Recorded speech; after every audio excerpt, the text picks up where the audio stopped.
Rəsmi statistikaya görə, Azərbaycanda 2024-cü il vəfat edən şəxslərin 40%-nin yaşı 65-dən az olub. Qeyd olunan dövrdə dünyasını dəyişən kişilərin 47%-i pensiya yaşına çatmayıb. Bu vəziyyət bir məsələni aktuallaşdırır. Bəs ölən şəxslərin pensiya kapitalından kimlər yararlana bilir?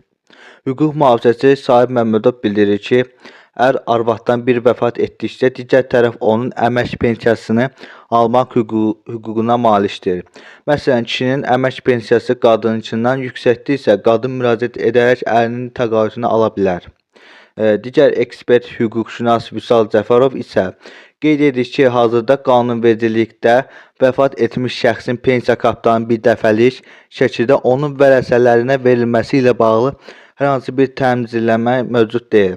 Lakin ailə başçısının vəfat etdiyi tarixə əmək pensiyasının hesablanmasına istifadə olunmamış pensiya kapitalı ailə başçısını itirməyə görə təyin olunan pensiyanın hesablanmasını nəzərə alınır.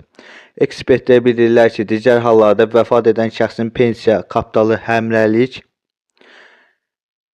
prinsipi əsasında xərclənir. Yəni, fərdi uçot əsasında toplanmasına baxmayaraq, yığılan vəsait digər şəxslərin pensiyalarının ödənilməsinə yönəldilir.